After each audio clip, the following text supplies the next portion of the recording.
Which comes first, your head or your heart?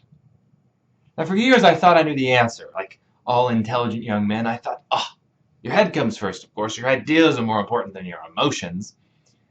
But a few years ago, I had kind of a revelation, and I discovered that's not actually the case. Your heart, believe it or not, is in a sense more fundamental than your head. I'll give you an example. Say somebody's grappling with the idea of the existence of God. They've been raised Christian their whole life, and their whole community is Christian, and now they're dealing with the idea, well, is it the case that all these things I've been told are true or not? And say that their heart is not in the right place, and by heart I mean their intention. Their intention is not fundamentally to discover truth, it's to defend ideas that they've believed for a decade or two. Now imagine the best counter-argument you can imagine. Take the sharpest argument coming from atheists, and this person whose intention is not necessarily in the right place. Here's the argument. Is he persuaded? I think the answer is obvious. And of course, the same is true all the time in reverse.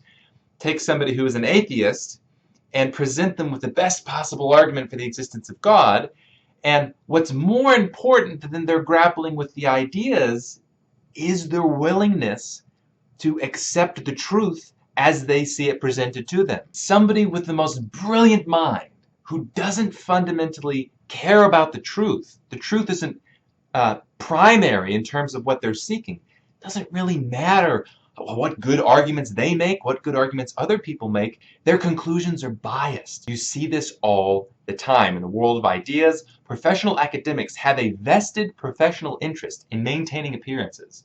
What is more important ultimately to a whole lot of academics is not necessarily discovering the truth.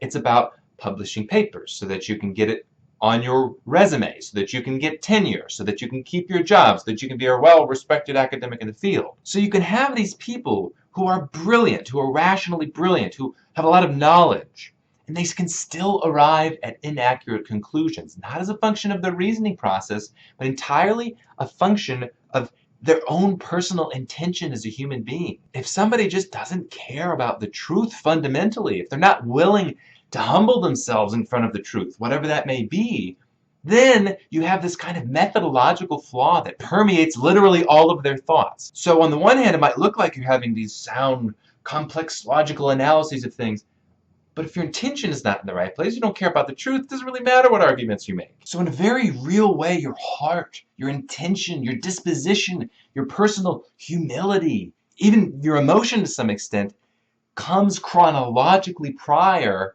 to your rational analysis. For me, this was completely mind-blowing.